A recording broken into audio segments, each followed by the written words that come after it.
கர்த்தருடைய பரிசுத்த நாமம் மகிமைப்படுவதாக. இந்த காலை ஆராதனை வேளையிலும் கூடி வந்திருக்க யாவரையும் ஆண்டவர் ஆசீர்வதிப்பாராக. ஆண்டவர் நம் மத்தியில் இருக்கிறார். அல்லேலூயா, அல்லேலூயா. சத்தமாக சொல்லாமல் ஆண்டவர் நம்ம மத்தியில் இருக்கிறார். நீங்கள் நம்பலைனாலும் ஆண்டவர் நம்ம மத்தியில் தான் என்ன பண்ணுறார், வாசம் பண்ணுகிற தேவனாக இருக்கிறார். இந்த காலை ஆராதனை வேளையிலும் ஆண்டவருடைய வல்லமையுள்ள நாமத்துக்கு மகிமை கனமும் செலுத்துகிறோம். ஆண்டவர் தொடர்ந்து நமக்கு அநேக காரியங்களை கற்றுக் கொடுப்பார் என்று விசுவாசிக்கிறேன். நம்ம கேள்விகளுக்கெல்லாம் ஆண்டவர் பதிலளிக்க வல்லவராக இருக்கிறார். பென் டைரி பைபிள் மறக்காமல் எடுத்துகிட்டு வந்துடுங்க. ஒவ்வொரு சண்டேவும் பெரிய ரிக்வெஸ்ட் அது. ஆண்டவர் நம்மளை ஆசீர்வதிப்பார். கண்களை முடிச்சவங்க பண்ணுவோம். இருக்கும் நல்ல பிதாவே இருக்கிறோம், ஸ்தோத்திரிக்கிறோம். ஆண்டவரே, இந்த காலை ஆராதனை வேலைக்காக உங்களுக்கு நன்றி. ஆண்டவரே, ஒவ்வொரு ஆராதனையிலும் நீர் எங்களோடு பேசிக்கொண்டிருப்ப ஆண்டவரே, பேசிக்கொண்டிருக்கிற கிருபைக்காக நன்றி செலுத்துகிறோம்.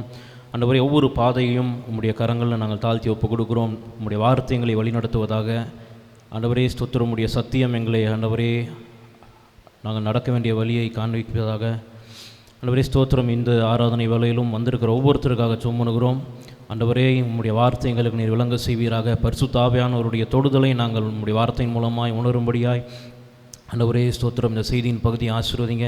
ஆண்டவரே ஸ்தோத்திரம். உடைய வார்த்தை ஒன்றும் வெறுமையாய் திரும்பாதபடி ஆண்டவரே எங்களுடைய வாழ்க்கையில் அது கிரியை செய்ய முடியாது நாங்கள் ஜெபிக்கிறேன். ஆசீர்வதிங்க, பலப்படுத்துங்க. இயேசுவின் மூலம் ஜெபிக்கிறோம் எங்கள் ஜீவன் நல்ல பிதாவே, ஆமென்.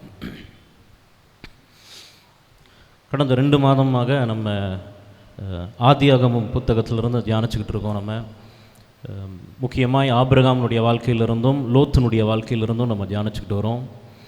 நம்மளுடைய தியானமானது நான் நம்புகிறேன் இந்த நேரத்துக்குள்ளாக இந்த ஆபிரகாம் லோத்து சம்பவத்தை கொஞ்சம் நல்லா நீங்கள் எல்லாருமே புரிஞ்சிருப்பீங்க. நல்லா பல காரியங்கள் ஆண்டவர் கற்றுக் கொடுத்துருப்பாருன்ட்டு.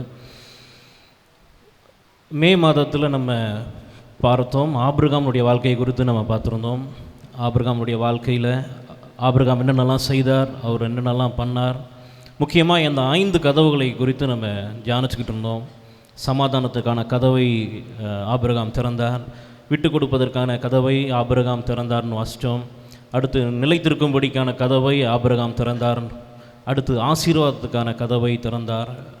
கடைசியாய் நன்றி செலுத்துவதற்கான கதவை திறந்தார். அப்படின்னு இந்த 5 முக்கியமான காரியங்களை மே மாதத்தில் நம்ம தியானித்தோம். நம்ம இந்த ஜூன் மாதம், அதாவது போன மாதத்தில் நம்ம லோத்தை குறித்து பார்த்துருந்தோம். லோத்தை குறித்து பார்த்துக்கிட்டு இருந்தோம். அவருடைய வாழ்க்கையில் லோத் என்னென்னலாம் பண்ணார் அப்படின்ட்டு, அவர் என்னென்ன செயல்படுத்தினார் அவருடைய வாழ்க்கையில் என்று பார்த்தோம். முக்கியமாக 3 கதவுகளை லோத்து திறந்ததை நம்ம பார்த்தோம். அதை குறித்து தியானித்தோம். தாமதம் என்னும் கதவை திறந்தான் அப்படின்ட்டு. தாமதம், முதலாவது பாயிண்ட், தாமதம் என்னும் கதவை திறந்தான். அதாவது தூதர்கள் லோத்தையும் லோத்தினுடைய குடும்பத்தையும் துரிதப்படுத்துகிறாங்க. ஆனால் அந்த துரிதப்படுத்துகிற அந்த முக்கியமான நேரத்திலும் லோத்தும் லோத்தினுடைய குடும்பமும் ரொம்ப தாமதம் பண்ணி கிளம்புனாங்கன்னு வாசித்தோம், நம்ம தியானித்தோம். அடுத்து 2வதாக வாக்குவாதம் என்னும் கதவை திறந்தான் அப்படின்ட்டு பார்த்தோம். என்னென்னு பார்த்தீங்கன்னா, இந்த தூதர்கள் எவ்வளவோ சொல்லி பார்க்குறாங்க இந்த இடத்துக்கு போ அப்படின்ட்டு.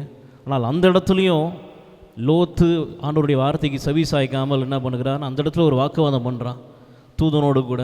இல்லை இந்த இடம் ரொம்ப வசதியாக இருக்குது, நான் அங்கே போகிறேன், அங்கே போனால் நான் உயிர் பிழைச்சிருவேன், எங்கள் குடும்பம் பிழைச்சிரும் அப்படின்னு சொல்லிட்டு அந்த ஒரு கடைசி சுச்சுவேஷன்லேயும் இந்த லோத்து போராடி வாக்குவாதத்தில் தூதர்களோடு ஈடுபடுறதை நம்ம குறித்து பார்த்தோம். 3வதாய் கடைசியாய் கீழ்ப்படியாமை என்னும் கதவை திறந்தான் அப்படின்ட்டு வாசித்தோம். நம்ம இந்த கீழ்ப்படியாமைன்னு பார்த்தீங்கன்னா, ஆண்டவர் தூதர்கள் மூலமாய் சொல்லி காண்பித்த இடம் ஒன்று, இவன் செலக்ட் பண்ணி தனியாக போய் செட்டில் ஆகிற ஒரு இடம் ஒன்று தனியாக இருந்தது. அப்படி இருக்கும் பொழுது கீழ்ப்படியவே இல்லை கடைசி வரைக்கும் ஆண்டவருடைய வார்த்தைக்கு அப்படின்ற ஒரு காரியங்களை 3 காரியங்களை குறித்து பார்த்தோம். கடைசியாக எங்கே நிறுத்தணும்னு பார்த்தீங்கன்னா, போன மாதம் செய்தியில் 23வது வசனம் 19வது அதிகாரத்தில், லோத்து சோவாருக்குள் வரும்போது பூமியின் மேல் சூரியன் உதித்தது. லோத் சோவாருக்குள் வரும்போது பூமியின் மேல் சூரியன் உதித்தது அப்படின்ற வசனத்தோடு நம்ம நிறுத்தினோம். கடைசியாய் பார்க்குறோம் இந்த வசனத்தில், லோத்து தன்னுடைய திட்டத்தை வெற்றிகரமாய் முடித்து விட்டார். ஆண்டவர் சொன்னது ஒரு பக்கம் இருந்தாலும், ஆண்டவர் தூதர்களை அனுப்பி என்னதான் சொல்லி புரிய வச்சாலும், கடைசியாய் அங்கே நிறைவேறப்பட்டது லோத்தினுடைய ஆசை, லோத்தினுடைய கனவு, லோத்தினுடைய திட்டம் தான் அங்கே செயலாற்றப்பட்டது. இப்போது ஜோவாருக்கு போகிற வழியில் கூட இந்த லோத் நினைத்திருந்தால் அவருடைய முடிவை மாற்றி மலைக்கு நேராய் கடந்து போயிருக்கலாம். ஆனால் கடைசி நிமிஷம் வரைக்கும் லோத் அதை பற்றி தான் எந்த ஒரு அக்கறையும் இல்லாமல் நேராக ஜோவாருக்கு தான் அப்படின்னு பிடிவாதமாக இருந்து போய் அதே இடத்துல செட்டில் ஆகிட்டேன். இப்போ நான் சொல்லியிருந்த போல் ஜோவார்னா என்ன அர்த்தம்னு சொல்லியிருந்தேன். ஜோவார் அந்த ஊருக்கோட பெயர் ஒன்று இருக்குது, அதோடைய அர்த்தம் சின்னது அப்படின்னு, லிட்டில். ஜோவார் அப்படின்ற வார்த்தைக்கான அர்த்தம் லிட்டில், சின்னது அப்படின்ற அர்த்தம். அப்போது ஆண்டவர் பெருசாக ஒரு திட்டத்தை போட்டிருந்தார் லோத்தினுடைய குடும்பத்துக்காகவும், மலைக்கு போ அப்படின்னு சொல்லியிருந்தார். ஆனால் அந்த திட்டத்தை விளங்கி கொள்ள முடியாத இந்த லோத்து, நான்லாம் பெருசுக்கு போக மாட்டேன், இங்கே ஊர் சின்னது அப்படின்னு ஒரு இடத்துக்கு நான் இருக்குது, அந்த ஜோவார்ன்ற பட்டணத்துக்கு நான் போகிறேன். என்ன பண்ணிட்டார்? ஜோவார் பட்டணத்துக்கு பிடிவாதமாய் போன ஒரு லோத்தை நம்ம பார்க்குறோம். இப்போது தன்னுடைய காரியத்தை வெற்றிகரமாய் முடித்த இந்த லோத்து, அவனுடைய வாழ்க்கையில் பெரிய தோல்வி என்னென்னா, ஆண்டவருடைய சத்தத்தை கேட்க முடியாமல் போயிடுச்சு. ஆண்டவருடைய சத்தத்தை துளி கூட கேட்க முடியாத இந்த லோத்தினுடைய வாழ்க்கை இவ்வளோதான். அதாவது ஆபிரகாம் பொறுத்த வரைக்கும் எந்த கதவெல்லாம் திறக்கணும்னு நல்ல ஒரு ஞானம் இருந்தது, அந்த கதவையெல்லாம் திறந்தார். ஆனால் லோத்தை பொறுத்த வரைக்கும் எதை திறக்கணுமோ அதை திறக்கலை, எந்த கதவெல்லாம் திறக்கக்கூடாதோ அந்த கதவை போய் முதல்ல என்ன பண்ணிடுறாரு, போய் திறந்து பல பல சிக்கல்குள்ள அவருடைய குடும்பமும் போனதுன்னு நம்ம வாசிக்கிறோம். இன்றைக்கு நம்ம ஆபிரகாமை குறித்து அல்ல, லோத்தை குறித்து அல்ல, லோத்தினுடைய மனைவியை குறித்து நம்ம பார்க்கலாம். 3 மாதம் ஆகுது. மே மாதத்தில் ஆபிரகாமை பார்த்தோம், போன மாதத்தில் லோத்துவை குறித்து பார்த்தோம், இந்த மாதத்தில் இந்த கடைசி ஆராதனையிலும் லோத்தினுடைய மனைவியை குறித்து நம்ம தியானிக்கலாம். வேதத்தில் நம்ம பார்க்குறோம், நிறைய விமன் கேரக்டர்ஸ், நிறைய பெண்கள் இருக்காங்க வேதத்தில். பாசிட்டிவாகவும் சரி, நல்ல முறையிலையும் சரி, கெட்டது பண்ணவங்களும் சரி, நிறைய கேரக்டர்ஸ் இருக்காங்க பெண்கள் அப்படின்னு பார்த்துக்கிட்டோன்னா. அப்படி இருக்கும் பொழுது இந்த லோத்து மனைவி இவங்க இந்த எல்லா கேரக்டரை விட ஒரு படி மேலே தான் இருக்காங்க. எவ்வளோ மோசமானவங்க நல்லவங்க இருந்தாலுமே இந்த லோத்தினுடைய மனைவிக்குன்னு ஒரு தனி இடம் என்ன பண்ணுது இந்த பைபிளில் இருக்குது. கண்டிப்பாக லோத்தினுடைய மனைவியை குறித்து பார்த்தா எல்லாத்தையுமே தப்பு சொல்லிட முடியாது. ஒருத்தர் கெட்டவராக இருக்கார் அப்படின்னா ஒரு பக்கம் நல்லவங்களாக இருப்பாங்க, தெரியாமல் இருக்கலாம். சில நேரம் நல்லவங்களாக இருப்பாங்க, இன்னொரு பக்கம் கெட்டவங்களாக இருக்கலாம், நமக்கு தெரியாது. இப்போது லோத்து மனைவி ரொம்ப பொல்லாதவங்க அப்படிலாம் கிடையாது. ஆரம்பத்தில் பாருங்கள், அவங்களுடைய பெயர் வேதத்தில் மென்ஷன் ஆகலை. இருந்தாலும் அது யூத கலாச்சாரத்தில் அவங்களுக்கு ஈதித் அப்படின்ற ஒரு பெயர் கொடுத்துருக்குறாங்க. ஆனாலும் வேதத்தில் மென்ஷன் ஆகலை. அப்படி இருக்கும் பொழுது இந்த லோத்தினுடைய மனைவி பார்த்திங்கன்னா, லோத்துக்கு ஒரு நல்ல ஒரு மனைவியாக தான் இருந்தாங்க. லோத்துக்கு ஒரு நல்ல மனைவியாக இருந்தாங்க. அது மாத்திரம் இல்லை, அவங்களுடைய 2 குமாரத்திகளுக்கும் ஒரு நல்ல தாயாக இருந்தாங்க இவங்க. ஸோ அப்படி பார்க்கும் பொழுது லோத்துக்கும் லோத்தினுடைய பிள்ளைகளுக்கும் ஒரு நல்ல ஒரு மனைவியாக, ஒரு நல்ல ஒரு தாயாராக இருந்தாங்க. அது மாத்திரம் இல்லை, வீட்டு நடக்கிற எல்லா காரியங்களும் அவங்க நல்லா பொறுப்பாய் பார்த்து கொண்டு இருந்த ஒரு நபர் தான். ரொம்ப ஒரு நல்ல நபர் தான் இவங்க ஆரம்பத்தில். இப்போ பாருங்கள், அவங்கள குறித்து ஒரு நல்லது சொல்லணுன்னா, அந்த அந்த காரியத்தில் அவங்க அவ்வளோ நாள் அந்த சோதோம் பட்டத்தில் வாழ்ந்ததுலேருந்து பாவம் நிறைந்த ஒரு கூட்டம் இருந்தாலும் அந்த இடத்துல எப்படி தான் வாழ்ந்தாங்க? அவங்க பரிசுத்தமாக தான் வாழ்ந்தாங்க. அங்கே அவங்களும் தப்பு செஞ்சாங்களாம் எதுவும் கிடையாதுங்க. அப்போது பாவம் செய்து இருந்தாலும், அந்த ஊரே சுற்றி பாவமாக இருந்தாலும், பாவம் நிறைந்த மக்கள் மத்தியிலையும் அவங்க உண்மையாய் வாழ்ந்தாங்க, பரிசுத்தமாய் வாழ்ந்தார்கள், நீதியாய் குறை இல்லாதவர்களாய் வாழ்ந்தாங்க. இதுதான் அவங்கள பற்றி சொல்லணுன்னா சொல்ல முடியும். பார்க்கும் பொழுது இன்றைக்கான வசனத்தில் நம்ம திருப்பி வாசிக்கலாம். 19வது அதிகாரம் 24வது வசனமும் 25வது வசனமும் வாசிப்போம்.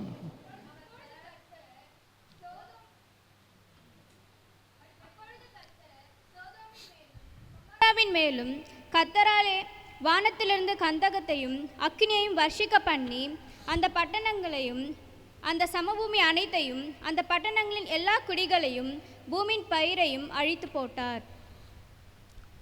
மீண்டும் 24வது வசனம் வரைக்கும் வாசிப்போம்.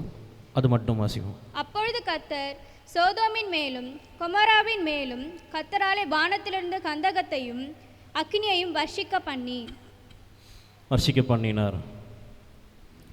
இப்போ இந்த வசனத்தில் நம்ம பார்க்கிறோம், ஆண்டவர் ஒன்றை திட்டம் போட்டிருந்தாருன்னா, ஒன்றை நான் அதை பண்ணுவேன் அப்படின்னு சொன்னார்னா அவர் பண்ணிடுவார்.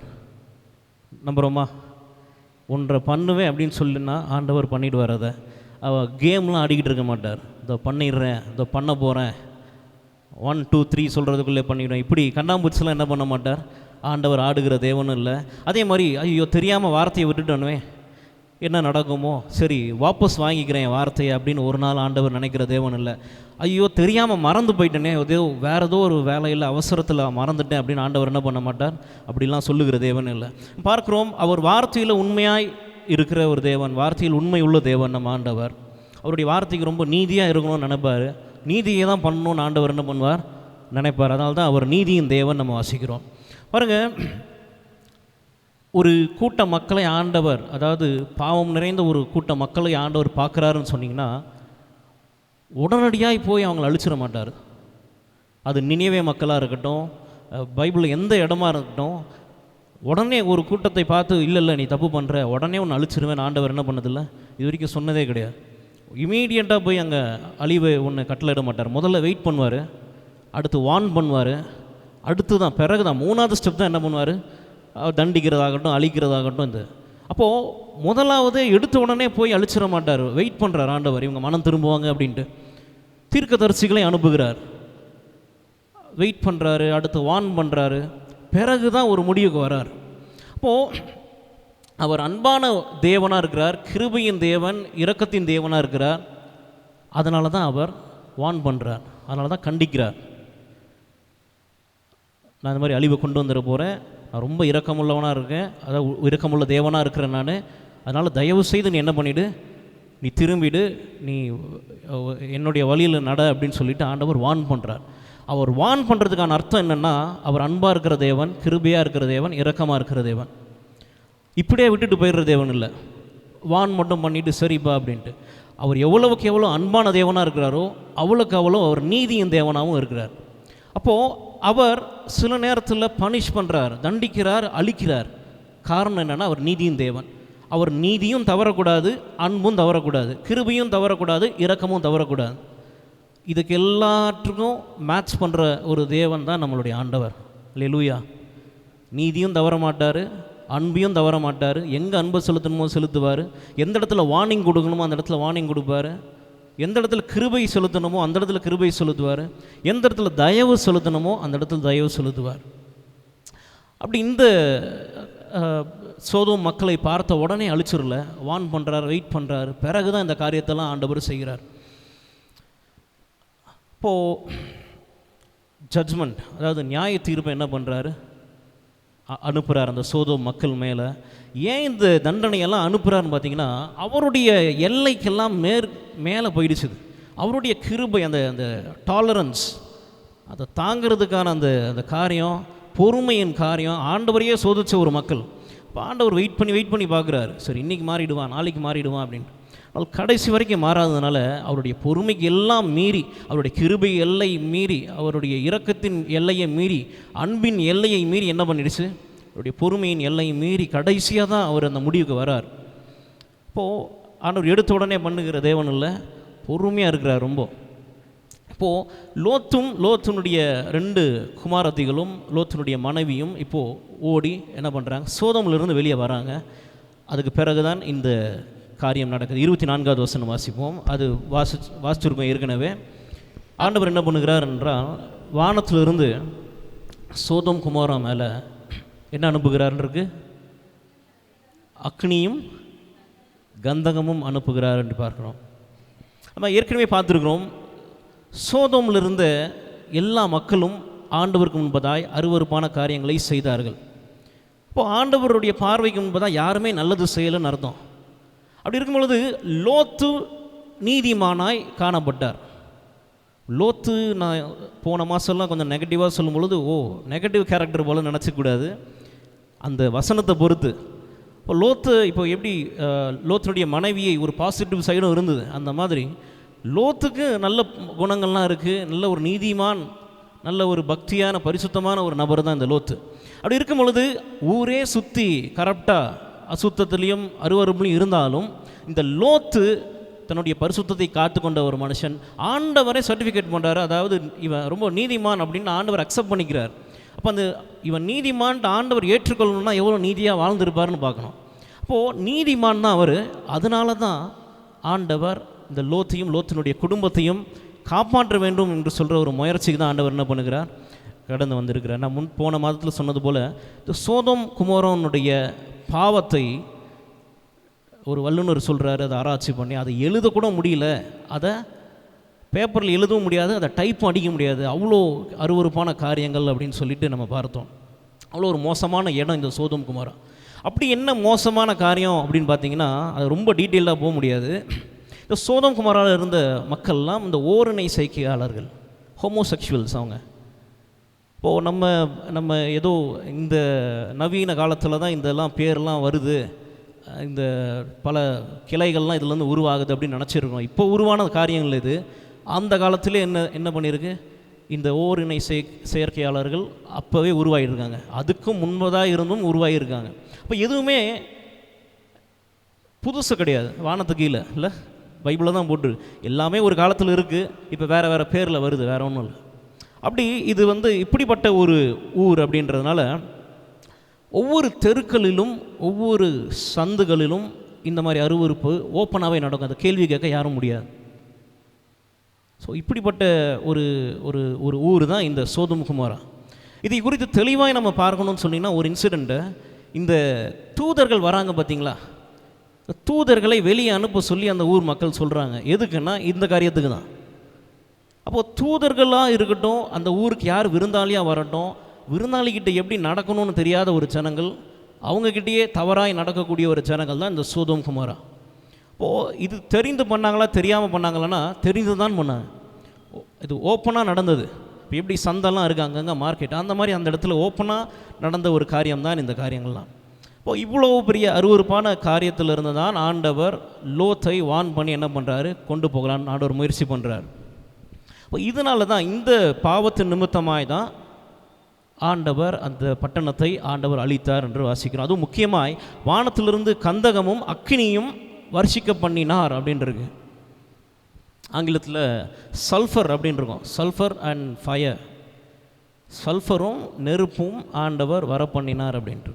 இப்போது பாருங்கள், சல்ஃபர் சயின்ஸ் ஸ்டூடெண்ட்ஸ்லாம் நீங்கள் அதை குறித்து நல்லா பார்த்துருப்பீங்க, இல்லை அதை யூஸ் பண்ணியிருப்பீங்க. அந்த சல்ஃபரை நீங்கள் எரிக்கும் பொழுது என்ன மாறும், என்னவா மாறும்? யாராவது சயின்ஸ் ஸ்டூடெண்ட்ஸ் இருக்கீங்களா? சல்ஃபரை எரித்து பார்த்துருக்கீங்களா?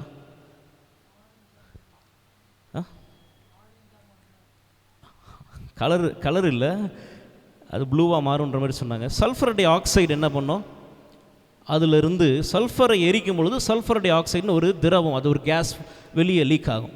அப்படி அந்த கேஸ் காற்றோடு கலக்கும் பொழுது செடியினுடைய இலை பட்டு போகும். இது நான் சொல்லலை, ஆராய்ச்சி சொல்லுது. அதனால் உங்களுக்கு கிட்டே சொல்கிறதுக்கு முன்பதாக நான் என்ன பண்ணணும், இதெல்லாம் உண்மையாக நான் செக் பண்ணிவிட்டு தான் என்ன பண்ண முடியும், இஷ்டத்துக்கு நான் சொல்ல முடியாது. அப்போது இந்த சல்ஃபரை எரிக்கும் பொழுது அதிலிருந்து வரக்கூடிய ஒரு புகை, ஒரு கேஸ் எந்த இலையில் பட்டாலும் அந்த இலை நாசமாக போயிடும். அது மாத்திரம் கிடையாது, ஒரு ஒரு ஒரு செடியாகட்டும் மரமாகட்டும் முற்றிலுமாய் அதை அழித்து போட்டுரும் கொஞ்சம் கொஞ்சமாக.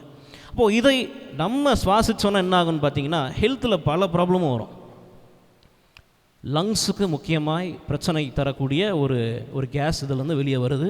அதனால் இது ரொம்ப ரொம்ப டேஞ்சரஸான ஒரு ஆபத்தான ஒரு ஒரு திரவம் மாதிரி வெளியே வர்றது. இப்போ முக்கியமான ஒரு நிகழ்வுக்கு நம்ம திருப்பியும் வருவோம், நம்ம பார்த்துட்டு. அதுக்கு இப்போ நான் சொல்ல போகிற காரியம் ரொம்ப ரொம்ப முக்கியமான காரியம். இது ஆண்டவர் நமக்கு எவ்வளோ அழகாக இந்த வேதத்தை கொடுத்துருக்கார் அப்படின்னு தெரியும். இந்த முக்கியமான காரியத்தை குறித்து திருப்பி அப்புறமா லோத்தினுடைய மனைவியை குறித்து நம்ம தியானிக்கலாம். 19ஆம் நூற்றாண்டு துவக்கத்தில் ஒரு தொல்பொருள் ஆராய்ச்சியாளர் என்ன பண்ணுகிறார், அவரும் அவருடைய குழுவினர்களையும் கூட்டிகிட்டு இஸ்ரவேல் தேசத்துக்கு போகிறார். போகும்பொழுது இந்த சோதோம் குமாராவை கண்டுபிடிக்கணும் அப்படின்ற ஒரு ஆராய்ச்சியில் ஈடுபடுறாங்க அந்த டீம். அப்படி இருக்கும் பொழுது ரொம்ப கடினமாக போராடி ஒவ்வொரு இடமா தேடுறாங்க. ஏன்னா அந்த காலத்தினுடைய பெயர்கள் வேறு, சில பெயர்கள் மாத்திரம்தான் அப்படியே கண்டினியூ ஆகுது. பல நாட்டினுடைய பெயர், பல இடத்தினுடைய பெயர் அதுக்கு பிறகு வந்த ராஜாக்கள் மாற்றிருக்கு. அப்போ மாற்ற ஒரிஜினல் நேம் அதுக்கு இழந்து போயிடும். அதனால் இந்த குழுவினர்கள் என்ன பண்ணுறாங்க, தொல்பொருள் ஆராய்ச்சியில் ஈடுபடுறவங்க இஸ்ரவேல் தேசத்துக்கு கடந்து போகிறாங்க. இந்த சோதோம் குமாராவை தேடணும், கண்டுபிடிக்கணும், இதனுடைய உண்மை தன்மையை நம்ம கண்டுபிடிக்கணும் அப்படின்னு சொல்லிட்டு முயற்சி பண்ணுறாங்க. அப்போ அதனுடைய டைரக்டர், அதனுடைய வழிநடத்துனர் என்ன பண்ணுறார், முக்கியமாக இருக்கக்கூடிய ஒரு தலைவர் துரதிருஷ்டவசமாக இறந்து போயிடுறார். என்ன காரணம் தெரியாது, இறந்துடுறார் அந்த ஆராய்ச்சி நடுவுலையே. அப்படி இருக்கும் பொழுது அவருடைய மாணவர் ஒருத்தர் என்ன பண்ணுகிறார், இந்த தொல்பொருள் ஆராய்ச்சியில் அவர் விட்டு சென்ற இடத்துலேருந்து அந்த ஆராய்ச்சிகளை தொடரணும் அப்படின்னு சொல்லிட்டு ரொம்ப முயற்சி பண்ணுறாரு. அந்த ஸ்பாட்டை கிட்ட கண்டுபிடிச்சிட்டார். துல்லியமாக கண்டுபிடிக்கல, ஆனால் இதுக்கு பக்கம் இருக்கலாம் அப்படின்ற ஒரு கெஸ்ஸுக்கு வந்திருக்கிறாரு. அதுக்கான பல ஆராய்ச்சிகள் போய்கிட்டே இருக்குது. பயங்கரமாக உயிர் சேதம்லாம் நடந்திருக்கு அந்த ஆராய்ச்சியில். எப்படின்னா மனுஷன் உயிர் இல்லை, அது ஒரு பெரிய மலை, பெரிய குன்று, கீழே விழுந்தாச்சுன்னா அது அவ்வளோதான். இப்போது ஒரு 3 கழுதை அது மேலே இன்னொரு பெரிய டீம் போயிருக்காங்க. 3 கழுதையும் ஸ்லிப்பாகி கீழே விழுந்து அதனுடைய அடையாளமே தெரியாத அளவுக்கு சிதறி போயிடுச்சு அதனுடைய சரீரம். அப்படிப்பட்ட பல இக்கட்டான சூழ்நிலை மூலமாக தான் கடந்து போய் அந்த ஆராய்ச்சியில் ஈடுபடுறாங்க. அப்படி ஈடுபட்டு இருக்கும்போது ஒரு நாள் இந்த ஆராய்ச்சியாளர் என்ன பண்ணுறாருன்னா, இந்த 2வதாய் பொறுப்பெடுத்த ஆராய்ச்சியாளர் பக்கத்தில் அந்த ஒரு ஒரு லேக், ஒரு நதி இருக்குது, அந்த நதியில் போய் சும்மா ரெஸ்ட் எடுக்கலாம், சும்மா ஒரு குளியலை போடலாம், சும்மா ஒரு ஸ்விம் பண்ணலாம் அப்படின்னு சொல்லிட்டு என்ன பண்ணுறாரு, உள்ளே போகிறாரு. இவரும் துரதிருஷ்டவசமாய் அந்த தண்ணிக்குள்ளே போய் மூழ்கி இறந்துடுறார். சோதோமை கண்டுபிடிக்க போகிறோம் அப்படின்னு சொல்லிட்டு 2 குழுவினர்களில் முதல்ல ஒரு ஹெட்டும் இறந்துடுறாரு, காரணம் தெரியல. 2வதாய் தேடின நபர் ஃப்ரீ டைமில் குளிக்க போய் அந்த இடத்துல இறந்துடுறார். அப்படி இருக்கும் பொழுது அந்த ஆராய்ச்சி குழுவினருக்கு பெரிய அதிர்ச்சி. இப்போ நல்ல காரியம், ஒரு பெரிய ஒரு வேதத்தில் இருக்கக்கூடிய ஒரு காரியத்தை கண்டுபிடிக்க போகிறோம், இப்படி இழப்புக்கு மேலே இழப்பு வருது அப்படின்னு சொல்லிட்டு என்ன பண்ணலாம் அப்படின்னு ரொம்ப கன்ஃபியூஷனில் இருக்காங்க. இப்போது 1973 காலகட்டத்தில் தாமஸ் அப்படின்ற ஒரு ஆராய்ச்சியாளரும் வால்டர் அப்படிங்கிற ஒரு தொல்பொருள் ஆராய்ச்சியாளர்கள், 2 பேருமே இந்த ஆர்கியாலஜிஸ்ட், தொல்பொருள் ஆராய்ச்சியாளர்கள். இவங்க என்ன பண்ணுறாங்க, 2வதாய் விட்டு சென்றார்ல ஒருத்தர், அவருடைய பணியை இவங்க 2 பேரும் எடுத்துக்கிறாங்க, அவங்க இன்சார்ஜ் எடுத்துக்கிறாங்க. இவங்க 2 பேரும் தான் டைரக்டர்ஸாக, அந்த தொல்பொருள் ஆராய்ச்சிக்கு டைரக்டர்ஸாக ஃபார்ம் பண்ணுறாங்க, அவங்கள நியமிக்கிறாங்க அந்த குழு. இப்போ அவங்க கையில் எடுத்து அவங்க என்ன பண்ணுறாங்க, தொடங்கலாம் அப்படின்னு ஆரம்பிக்கிறாங்க விட்ட இடத்துலேருந்து. இப்போது வேதத்திலிருந்து பல இடத்துலேருந்து ஆரம்பிக்கலாம், ஆனால் லோத் எந்த இடத்துக்கு போய் சேர்ந்தார், ஜோவார் அப்படின்ற இடத்துக்கு தான் போய் சேர்ந்தார். அப்போது எங்கேருந்து ஆரம்பித்தா இந்த சோதோம் குமாராவை கண்டுபிடிக்கலாம் அப்படின்ற ஒரு ஆராய்ச்சியில் ஈடுபடுறாங்க. அப்படி ஈடுபடும்போது பல நூல்களை வாசிக்கிறாங்க, பல காரியங்களை குறித்து கண்டுபிடிக்கிறாங்க, போய் இரவும் பகலுமாக போய் டைம் ஸ்பெண்ட் பண்ணுறாங்க. கடைசியாய் ஜோவார் அப்படின்ற இடத்துலேருந்து ஆரம்பிக்கலாம் அப்படின்னு முடிவுக்கு வராங்க அந்த குழுவினர்கள். ஏன்னா அந்த இடத்துல தான் லோத்து கடைசியாக கடந்து சென்றார். ஆண்டவர் அந்த இடத்தை மாத்திரம்தான் தண்டிக்கலை. பாருங்கள், இந்த ஜோவார் அப்படின்ற இந்த பட்டணத்தை குறித்து ஏசாயா 15வது அதிகாரத்தில் குறிச்சிருக்கு, எரேமியா 48வது அதிகாரத்தில் சொல்லப்பட்டிருக்கு. அப்போது இதிலிருந்து என்ன தெரியுதுன்னா, ஏசாயா எரேமியா காலகட்டத்திலும் இந்த ஜோவார்ன்ற பட்டணம் இருந்திருக்கு அப்படின்ட்டு. இப்போது முக்கியமாக இந்த இடத்த குறித்து பார்க்கணும், கண்டுபிடிக்கணுன்னா அவங்கக்கிட்ட எந்த ப்ரூஃப்மே கிடையாது. அப்போ என்ன பண்ணுறாங்க அப்படின்னா, மடபா அப்படின்ற ஒரு பகுதி இருக்குது, ஒரு இடம் யோர்தான் பக்கத்தில். இந்த மடபா அப்படின்ற பகுதியில் மடபா சபை, அந்த இடத்துல ஒரு சபை இருக்குது, 6வது நூற்றாண்டில் உருவாக்கப்பட்ட ஒரு சபை. அப்போது இந்த சபைக்கு போய் பார்க்கும் பொழுது, பல ஆராய்ச்சியில் ஈடுபடும் பொழுது, இந்த சபையினுடைய தரையில் அந்த மொசைக் டைல்ஸ்லாம் இருக்குல்ல, அந்த காலத்தினுடைய மொசைக், அந்த கற்கள் கலர் கலராக இருக்கும், தரையிலேயே மேப்பாக ஃபார்ம் பண்ணியிருக்காங்க அந்த ஊர் அப்போது அந்த காலத்தில். அப்போது இதை பார்த்த உடனே பெரிய ஒரு சந்தோஷம், ஏன்னா இது வரைக்கும் எவிடன்ஸே கிடைக்கல எங்கே இருக்குது அப்படின்ட்டு. இப்போ இந்த மடபா மேப் அப்படின்வாங்க, அதாவது சபை வளாகத்துக்கு உள்ள, சர்ச்சுக்கு உள்ள தரையில் மொசைக் டைல்ஸில் அது அப்படியே வரைஞ்சி, அதாவது அந்த டைல்ஸை செட் பண்ணி மேப்பாகவே இருக்கும். அந்த மேப் என்ன பண்ணுறாங்க, கண்டுபிடிக்கிறாங்க. இந்த மேப்பை கண்டுபிடிச்ச உடனே பெரிய ஒரு துப்பு கிடச்சிருக்கு அந்த ஆராய்ச்சி குழுவுக்கு. அப்போது அந்த ஆராய்ச்சியில் அந்த ஒரு சின்ன ஒரு இடமா தான் இருக்கும். இப்போ நான் பார்த்துட்டு வந்து சொல்கிறதெல்லாம் வந்து நான் என்ன பண்ணேன், இந்த உங்களுக்கு சொல்கிறதுக்கு முன்பதாக இந்த ஒரு வாரத்துக்கு முன்பதாக இருந்து என்னுடைய ஆராய்ச்சி என்ன பண்ணிட்டேன், தொடங்கி ஒரு பேஜ் ஃபுல்லாக அதனுடைய ஒரிஜினல் ஆத்தர்ஸு, அதனுடைய ஆர்கியாலஜியை, தொல்பொருளுடைய எவிடன்ஸ் எல்லாத்தையும் உட்காந்து நான் என்ன பண்ணேன் படிக்கும்போது, இப்போ நான் வந்து சொல்கிறது வந்து ரொம்ப ரொம்ப ரொம்ப சுருக்கி சொல்கிறேன், செய்தி 1 ஹவர்ன்றதுனால. இது வந்து இந்த ஆராய்ச்சியை பற்றியே ஒரு 3 மணி 4 மணி நேரம் எடுக்கலாம், அவ்வளோ இன்ட்ரெஸ்டிங்காக இருக்கும். இதில் இப்போது இதுக்கு ஏன் இதெல்லாம் சொல்கிறேன்ற கடைசியாக சொல்கிறேன் நான். இப்போது அந்த இடத்துல இருந்து கண்டுபிடிக்கும் பொழுது ஜோரா அப்படின்ற ஒரு இடத்தை கண்டுபிடிக்கிறாங்க அந்த தரையில் மேப்பில். கிரேக்கத்தில் ஜோரா, அந்த ஜோரா தான் எபிரேயத்தில் ஜோவார். அந்த இடத்தை கண்டுபிடிச்ச உடனே இப்போ ஜோவார் தெளிவாயிடுச்சு. இந்த பக்கம் தான் ஜோவார் அப்படின்னு ஒரு இடத்த ஃபிக்ஸ் பண்ணுறாங்க, போய் பார்க்குறாங்க, அந்த இடம் தான் ஜோவார். அதுக்கு பிறகு என்ன பண்ணுறாங்க, பல வசனங்களையும் சேர்த்து, இந்த ஏசாயா, எரேமியா, இப்படி பல வசனங்களையும் கோர்த்து சேர்த்து பார்த்தோன்னா எதனா கிடைக்குமா அப்படின்ட்டு பார்க்கும் பொழுது கடைசியாய் ஜோவார் இந்த சவக்கடலுக்கு பக்கத்தில் இருக்குன்னு கண்டுபிடிக்கிறாங்க. இப்படி கண்டுபிடிக்கும் பொழுது இன்னும் துல்லியமாய் பார்த்தீங்கன்னா தென்கிழக்கு, சவுத் ஈஸ்ட் அந்த சைடு, அதாவது சவக்கடலுக்கு தென்கிழக்கு பகுதியில் இருக்கக்கூடிய இடம் இந்த ஜோவார்னு கண்டுபிடிக்கிறாங்க. இப்போ ரொம்ப க்ளோஸாக வந்துட்டாங்க. இப்போ இந்த ஆராய்ச்சி என்ன பண்ணுறாங்கன்னா கடைசியாய் இந்த 2 இடத்த கண்டுபிடிக்கிறாங்க. வேதத்தில் சொல்லப்பட்ட சோதோம் குமாரா, அதனுடைய முன்னதையான பெயர் என்னன்னு பார்த்தீங்கன்னா பாபத்ரா, நிமேரா ஏதோ ஒன்று. இப்போ இந்த பாபத்ரா, நிமேரா அப்படின்ற 2 இடத்த கண்டுபிடிக்கிறாங்க.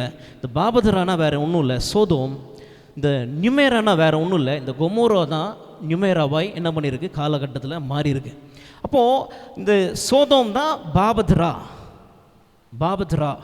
இந்த நியூமேரா இதுதான் கொமோரா அப்படின்ட்டு 2 பட்டணத்தை சோதோம் குமாராவை கண்டுபிடிக்கிறாங்க 1973 அந்த காலகட்டங்களில்.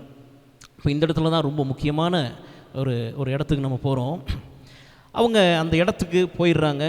அந்த பாபத்ரா, அதாவது சோதோம், நியூமேரா, அதாவது அந்த கொமோரா, அந்த இடத்துக்கு போய் அவங்களுடைய ஆராய்ச்சியை ஆரம்பிக்கிறாங்க. வழக்கத்தை போல் பயங்கர ஆச்சரியமான பொருட்களெல்லாம் கண்டுபிடிக்கிறாங்க அந்த இடத்துல. என்னென்னு பார்த்தீங்கன்னா எரிஞ்சு போன ஓடு, பானை ஓடு கண்டுபிடிக்கிறாங்க. மனுஷ எலும்புகளை என்ன பண்ணுகிறாங்க, கண்டுபிடிக்கிறாங்க.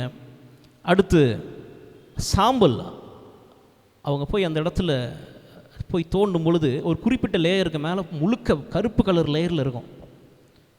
இது ஒரு சின்ன இடம்லாம் சொல்ல முடியாது, பெரிய இடம். நம்ம ஒரு 1000 பேர் போய் அந்த இடத்துல சாம்பல் போட்டாலும் அவ்வளோ வராது. அப்போது அந்த இடத்துல ஃபுல்லாக ஒரு லேயர் ஃபுல்லாகவே சாம்பல் லேயர் தான் மேலே. அதுக்கு மேலே இப்போது இந்த காலத்தில் வரப்பட்ட மண்ணெல்லாம் அப்படி மேலே இருக்குது.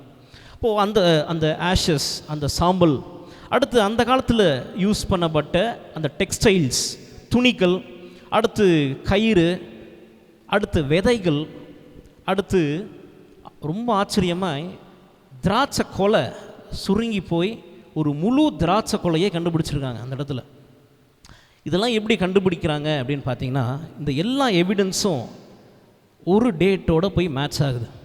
என்ன டேட்டுன்னு பார்த்தீங்கன்னா வெங்கல காலம், 3வது வெங்கல காலம் கிறிஸ்துவுக்கு முன்பதாய், எண்ட் ஆஃப் பிரான்ஸ் பீரியட் அப்படின்னு சொல்லுவாங்க, வெங்கல காலம். இப்போ இந்த காலத்துக்கு இது மேட்ச் பண்ணுறாங்க. இது எப்படி மேட்ச் பண்ணுவாங்கன்னா சும்மா ஓகே இது இந்த காலம் அந்த காலம் சொல்ல மாட்டாங்க.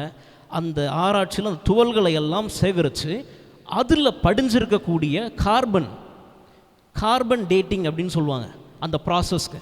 அப்போ அதில் இருக்கிற கொஞ்சம் காரியத்தை துருவி எடுத்து அதை பல ப்ராசஸ் வழியாக போட்டு அதுக்கு ஒரு டேட் கொடுப்பாங்க. இந்த டேட்டு கிறிஸ்தவர்கள் அப்படியே சும்மா கண்ணை மூடிட்டுலாம் கொடுத்துட மாட்டாங்க. பல ஆராய்ச்சி நிறுவனங்களும் பல இன்ஸ்டியூட்டும் இதை உட்காந்து முடிவு பண்ணுகிற ஒரு காரியம். அதனால் தனிப்பட்ட நபர் இதை கொண்டு வர முடியாது. அப்படி இந்த தேதிகளை எல்லாம் ஒரு டேட் பண்ணுறாங்க. அந்த டேட் கரெக்டாக ஆபிரகாமும் லோத்தும் வாழ்ந்த காலம்.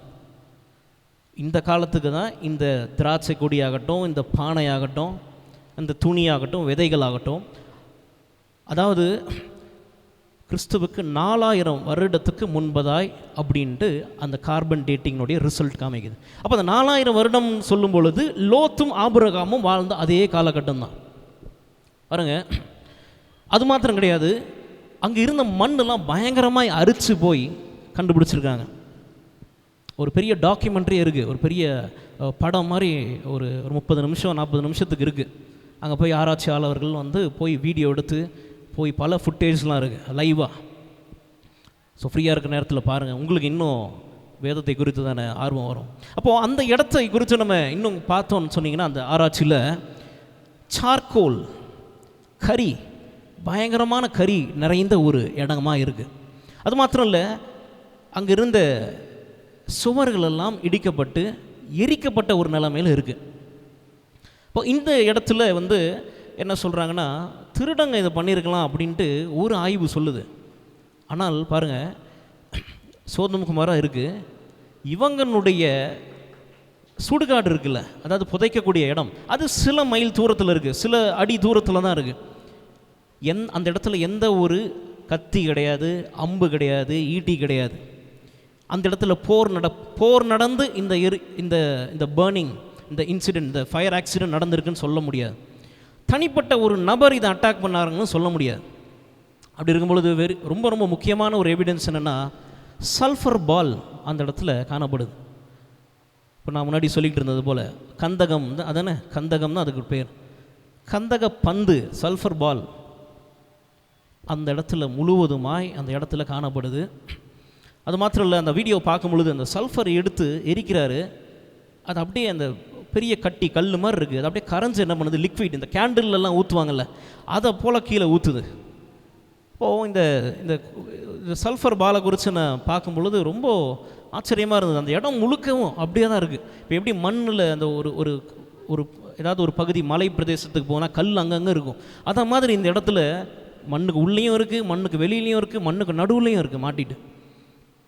பாருங்கள், இது எல்லாம் எதுக்கு சொன்னேன்னா, வேதம் எவ்வளோக்கு எவ்வளோ உண்மையாக இருக்குது. ஆண்டவர் ஒன்றை கூட மறைச்சி நம்மக்கிட்ட மாற்றி சொல்லணும்னு அவருக்கு அவசியம் கிடையாது. இப்போது பூமியை எவ்வளோக்கு எவ்வளோ ஆராய்ச்சி செய்வோமோ அவ்வளோக்கு அவ்வளோ வேதம் உண்மை என்று என்ன பண்ணலாம், நம்ம நம்பலாம். அப்போது இந்த காரியம்லாம் குறித்து பார்க்கும் பொழுது இந்த சபக்கடலுக்கு பக்கத்தில் தான் இந்த சோதோம் குமாரா இருக்குது. 4000 வருடத்துக்கு முன்பதாய் நடந்ததை தெளிவாக என்ன பண்ணியிருக்கு, இன்றைக்கு தோன்றினாலும் அந்த இடத்துல அதே தான் இருக்குது அப்படின்றதை எந்த ஒரு சந்தேகம் இல்லாமல் நம்ம பார்க்கலாம். திரும்பி 25வது வசனத்தை வாசிப்போம். நம்ம அந்த பட்டணங்களையும் அந்த சமபூமி அனைத்தையும் அந்த பட்டணங்களின் எல்லா குடிகளையும் பூமியின் பயிரையும் அழித்து போட்டார். பாருங்க, அந்த ஆராய்ச்சியில் முடிவில் 2024வது வருடம் இந்த நாள் வரைக்கும் அந்த சோதோம் குமோரா, அதாவது பாபதரா நிமேரா அப்படின்ற பகுதியில் சோதோம் குமாராவில் இன்றைக்கும் அது வேஸ்ட்டாக தான் இருக்குது. அந்த இடத்துல ஒன்றுமே கட்ட முடியாது, அந்த இடத்துல ஒரு செடியும் வைக்க முடியாது. அதாவது உயிரினங்கள் வாழ்வதற்கு தகுதி இல்லாத ஒரு இடம் போல் அது. அப்போ அந்த இடத்துல ஆடு மாடுலாம் மேய்க்க முடியாது, செடி நட முடியாது, வீடு கட்ட முடியாது. அப்படிப்பட்ட ஒரு நிலைமை தான் இன்றைக்கு வரைக்கும்.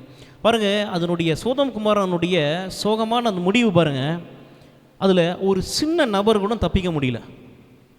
ஒரு சின்ன ஆள் கூட, சின்ன பையன் முதல் கொண்டு வயதானவர்கள் வரைக்கும் இந்த அக்னி கந்தகமும் அது பட்டு என்ன பண்ணியிருக்காங்க, இறந்துருக்குறாங்க அப்படின்னு நம்ம வாசிக்கிறோம்.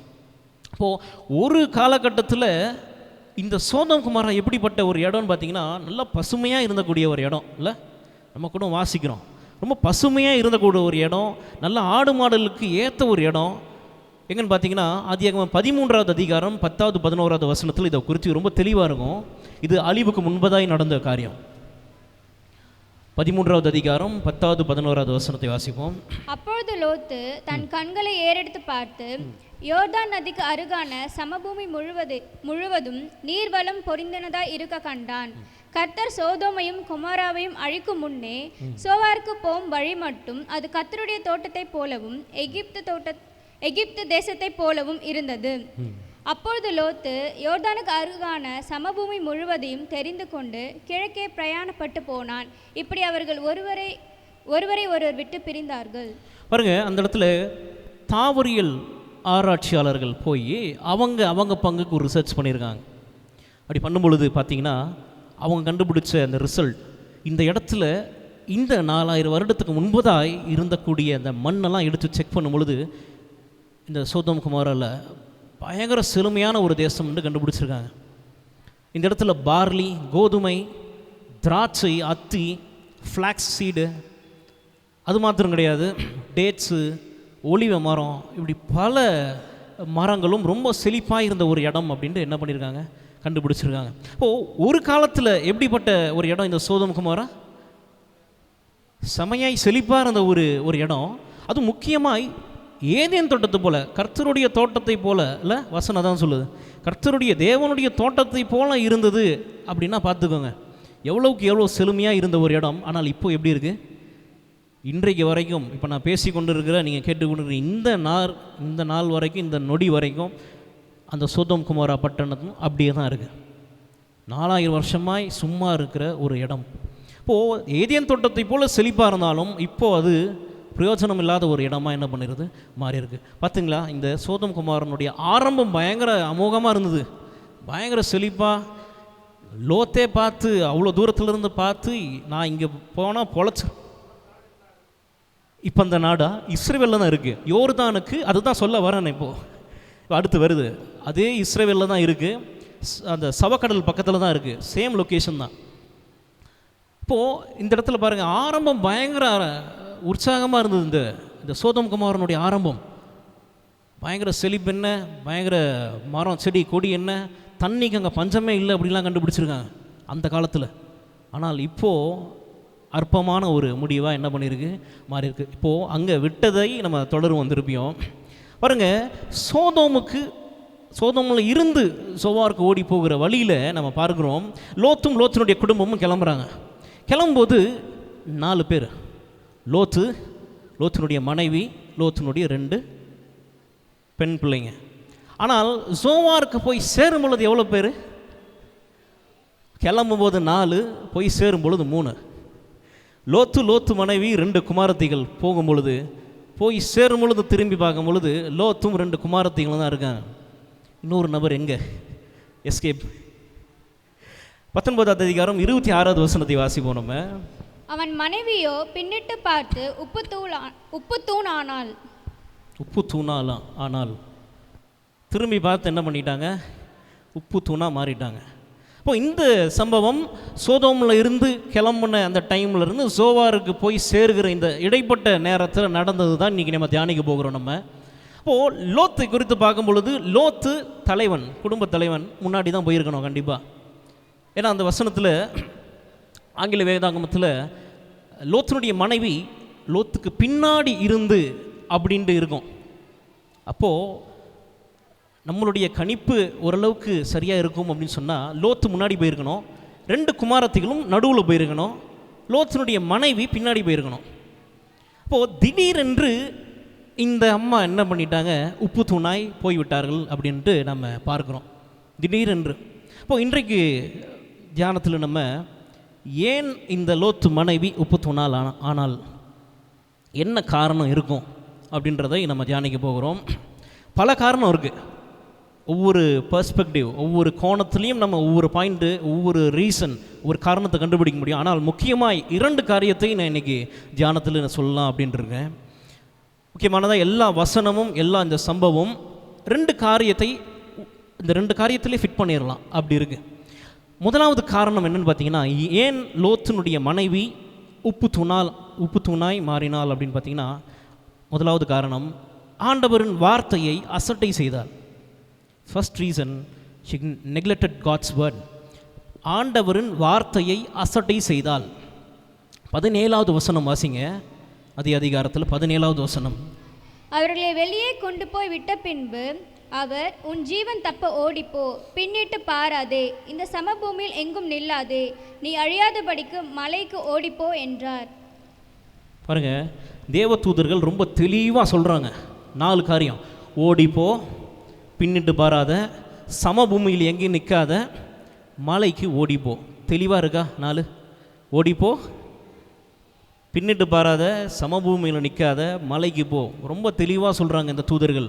இப்போது ஆண்டவர் தன்னுடைய தூதர்கள் மூலமாய் பின்னிட்டு பாராத அப்படின்னு சொல்கிறார் லோத்தினிடத்திலும் லோத்தினுடைய குடும்பத்துக்கும். அதனுடைய அர்த்தம் என்னென்னா, பின்னிட்டு பாராதன்னா என்ன அர்த்தம்? முன்னிட்டு பாருன்னு அர்த்தம். பின்னாடி பார்க்காதானே என்ன அர்த்தம்? பின்னாடி பார்க்காதானே என்ன அர்த்தம்னா முன்னாடி மட்டும் பாருன்னு அர்த்தம். அப்போது ஆண்டவர் தெளிவாக சொல்கிறார், முன்னாடி பாரு அப்படின்றாரு. அப்போது இந்த லோத்தினுடைய மனைவியை நம்ம குறித்து பார்த்தோம் முன்னாடி, நல்ல குணங்கள்லாம் உடைய ஒரு ஸ்திரீ இவங்க. அது அவங்களுடைய கடந்த காலத்தில் நல்ல ஒரு மனைவியாக இருந்திருக்காங்க லோத்துக்கு. நல்ல தாயாக இருந்திருக்காங்க 2 குமாரத்திகளுக்கும். நல்ல ஒரு குறை சொல்ல முடியாத அளவுக்கு அந்த பாவம் நிறைந்த ஊர்லேயும் ரொம்ப நல்ல நேர்மையாய் பரிசுத்தமாய் வாழ்ந்தவங்க. ஆனால் ஒரு பாயிண்டில், ஒரு இடத்துல ரொம்ப பயங்கரமாய் தோத்துட்டாங்க. அவங்களுடைய மொத்த நல்ல குணமும் ஒரே நாள் என்ன பண்ணிடுச்சு, காத்தோட காத்தா பறந்து போயிடுச்சு. அவங்க போகிற வழியில் நம்ம பார்க்குறோம், லோத்து ஓடி போய்கிட்டு இருக்கார், 2 குமாரத்திகளும் ஓடி போய்கிட்டு இருக்காங்க. லோத்து மனைவியும் ஓடினாள், அதில் எந்த மாற்றமும் கிடையாது, எல்லாம் உயிருக்காக ஓடுறாங்க. ஆனால் திடீரென்று இந்த லோத்து மனைவி எதை செய்யக்கூடாது அப்படின்ற காரியத்தை அதை தான் முதல்ல என்ன பண்ணுறாங்க, செய்கிறாங்க. அதை தான் திரும்பி பார்க்குறாங்க. திரும்பி என்ன பண்ணிடுறாங்க, பார்த்துடுறாங்க. அப்போ யாருமே எதிர்பார்க்காத ஒரு சூழ்நிலை இது. லோத்தும் எதிர்பார்த்துருக்க முடியாது, லோத்தினுடைய பிள்ளைகளும் எதிர்பார்த்துருக்க முடியாது, ஏன் இந்த லோத்து மனைவியே எதிர்பார்த்துருக்க முடியாது அந்த மாதிரி ஒரு அழிவு வரும் அப்படின்ட்டு. இப்போ யாரும் எதிர்பார்க்கவே இல்லாத ஒரு சூழ்நிலை லோத்தினுடைய மனைவி வாழ்க்கையில் என்ன பண்ணுது, நடக்கிறதையும் நம்ம பார்க்குறோம். இப்போ திரும்பி பார்க்குறது அப்படின்னா என்னென்னா, ஆண்டவருடைய வார்த்தையிலிருந்து திரும்புறது. திரும்பி பார்க்குறதுனா ஆண்டவருடைய பிரமாணங்களிலிருந்து திரும்புறது. திரும்பி பார்க்குறதுனா ஆண்டவருடைய கட்டளைகளிலிருந்து திரும்புவது. திரும்பி பார்க்குறது ஆண்டவருடைய சித்தத்திலிருந்து திரும்பி பார்க்குறது, ஆண்டவருடைய வழிநடத்துதலிருந்து திரும்பி பார்க்குறது.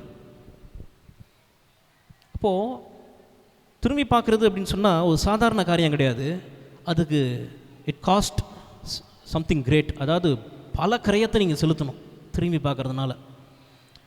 ஏன் இந்த லோத்தினுடைய மனைவி சோதோமை ரொம்ப அவ்வளோ அட்ராக்டிவாக நேசித்தாங்க அப்படின்னு பார்த்தீங்கன்னா, மத்தேயு 6:21 சொல்லப்பட்டது போல், உங்கள் பொக்கிஷம் எங்கே இருக்கிறதோ அங்கே உங்கள் இருதயமும் இருக்கும். எதை பொக்கிஷமாக நினைக்கிறீங்களோ அங்கே தான் இருக்கும். கிளாஸ்லலாம் பாடம் நடத்திக்கிட்டே இருக்கும் பொழுது, வீட்டில் அன்றைக்கி நான்வெஜ் அப்படின்னா கிளாஸில் 1000 நடத்துவாங்க வாத்தியார், இருதயம் எங்கே தான் இருக்கும்? இருதயம் வீட்டில் என்ன பண்ணியிருப்பாங்களோ, சிக்கன் வாங்கிட்டு வந்தோமே, ஒருவேளை 65 பண்ணியிருப்பாங்களோ, ஒருவேளை பெப்பர் ஃப்ரை பண்ணியிருப்பாங்களோ, இருதயம் எங்கே தான் இருக்கும் அந்த மாணவனுக்கு? அம்மா சொல்லுவாங்க, சாயங்காலம் வரும்பொழுது உனக்கு இந்த ஸ்வீட் நான் பண்ணி தரேன்ட்டு. இவன் காலையில் 8 மணிக்கு போவான், 8 மணிலேருந்து 4 மணி வரைக்கும் அவன் மனசில் எது தான் ஓடி இருக்கும்? கணக்கு ஓடி இருக்காது, அறிவியல் ஓடி இருக்காது, சமூக அறிவியல்லாம் ஓடி இருக்காது. அம்மா ஸ்வீட்டு பண்ணுறேன்னாங்களே, என்ன ஸ்வீட்டாக இருக்கும். அவன் ஃப்ரெண்ட்ஸுக்கு வேறு சொல்லுவான், எங்கள் அம்மா ஸ்வீட் பண்ண போகிறாங்க. அப்போது அவனுக்கு பொக்கிஷம் எங்கே தான் இருக்குது? வீட்டில் இருக்குது. அப்படி பார்க்கும் பொழுது நம்ம ஓடி போகும் பொழுது இந்த 4 பேருமே, லோத்து மனைவியும் ஓடி போகிறாங்க.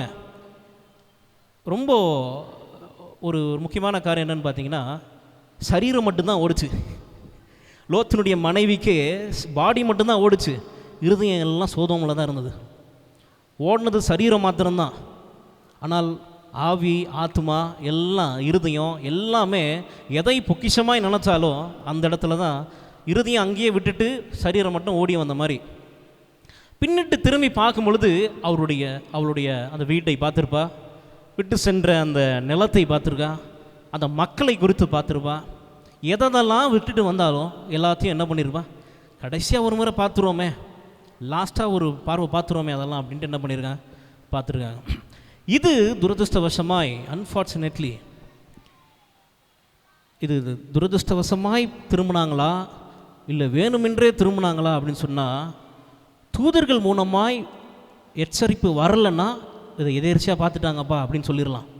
படித்து ஆண்டவர் என்ன சொல்கிறாரு, பார்க்காத, திரும்பி பார்க்காத அப்படின்றார். அப்போது இது துரதிருஷ்டவசமாய் எதேர்ச்சியாயெல்லாம் நடக்கலை, வேணுமென்றே பண்ணக்கூடிய ஒரு செயல். இது பர்பஸ்ஃபுல்லாக என்னென்னா, இதுக்கு அர்த்தம் தேவனுடைய வார்த்தையை அசட்டை பண்ணினால் என்று அர்த்தம். அதுக்கு ஆண்டவர் என்ன பண்ணுறாரு பார்த்துருவோமே, என்ன பண்ணிட போகிறார் அவர், அப்படி பார்த்துருவோம். ஆண்டவர் தானே என்ன பார்க்குறாரு, என்ன பண்ண போகிறார், அவரோட கிரியை நான் பார்த்துடுறேன் அப்படின்ற ஒரு துணிச்சல் அவளுக்குள்ளே வந்துருச்சு. ஆண்டவர் என்ன தான் தூதர்களை அனுப்பி பிரசங்கம் பண்ணாலும் சொன்னாலும் லோத்தினுடைய மனைவி மாத்திரம் என்ன பண்ணல, கீழ்ப்படியவே இல்லை. எப்படி ஆண்டவருடைய வார்த்தையை அசட்டை செய்தாலும் பார்த்தீங்கன்னா, ஆண்டவருடைய அந்த எச்சரிப்பின் வார்த்தையை சீரியஸாகவே எடுத்துக்கல. அப்படி சீரியஸாக எடுத்த 2 குமாரத்திகளும் லோத்தும் உயிர் பிழைத்தாருங்க இல்லை? அவ்வளவு அது உயிருக்கு மேலாக அந்த வார்த்தையை நினச்சிருந்தா அப்படின்னு சொன்னிங்கன்னா அவளும் உயிர் பிழைச்சிருப்பான். ஆனால் பாருங்கள், அது சீரியஸாகவே எடுத்துக்கல. அதை குறித்து ஒரு பெரிய அக்கறை ஒன்றும் கிடையாது, ரொம்ப கேஷுவலாக பரவாயில்ல பார்த்துக்கலாம், இன்னொரு அர்த்தம் விசுவாசம் இல்லை ஆண்டவர் மேலே, ஆண்டவருடைய வார்த்தை மேலே விசுவாசம் கிடையாது. பாருங்க, இந்த சம்பவத்தில் இந்த அம்மா உப்பு தூணா மாறிட்டாங்களா? மாறிட்டாங்க. ஆண்டவருக்கு ஒரு இழப்பும் கிடையாது இதில், இல்லை? இந்த சம்பவத்தில் ஆண்டவருக்கு ஒரு லாஸுமே கிடையாது. வந்த தூதர்களுக்கும் ஒரு லாஸுமே கிடையாது. லாஸ் யாருக்கு? லோத்து குடும்பத்துக்கு. லோத்து மனைவியை இழந்துட்டான். குமாரத்திகளுக்கு அம்மாவை இழந்துட்டோன்னு ஒரு லாஸ். லோத்தினுடைய மனைவிக்கு மொத்தமாகவே லாஸ். ஆண்டவருக்கு இதனால் நஷ்டம் கிடையாது, தூதர்களுக்கு இதனால் நஷ்டம் கிடையாது. அங்கே ஓரமாக இருக்கிற கானான் தேசத்தில் இருக்கிற ஆபிரகாம் சாராளுக்கு இதெல்லாம் நஷ்டம் கிடையாது. பெரிய நஷ்டம் இந்த குடும்பத்துக்கு, முக்கியமாக லோத்தினுடைய மனைவிக்கு தான்.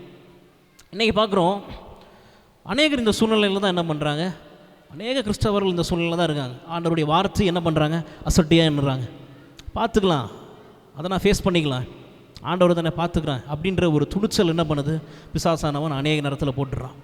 இப்போ அநேக நேரம் ஆண்டவர் உங்களிடத்தில் பேசியும், போதகர் மூலமாய், உங்களுடைய குடும்பத்தினர் மூலமாய், பெற்றோர்கள் மூலமாய் பேசியும் என்ன பண்ணுறதில்ல, சிலர் கேட்குறதே இல்லை. இந்த வார்த்தையை நிராகரிச்சிடுறாங்க. மனுஷன் தானே பேசுகிறான் அப்படின்ற கணக்கில், தூதர் தானே பேசினார், ஆண்டவருடைய வார்த்தைன்னா என்ன, இந்த தடவை இல்லைன்னா அடுத்த தடவை பார்த்துக்கலாம் அப்படின்ற ஒரு அலட்சியத்துக்குள்ளே இந்த லோத்தினுடைய மனைவி வந்துட்டான். பாருங்கள், ஒரு சின்ன தவறு தான் லோத்தினுடைய மனைவி அவங்களுடைய வாழ்க்கையில் பண்ணாங்க.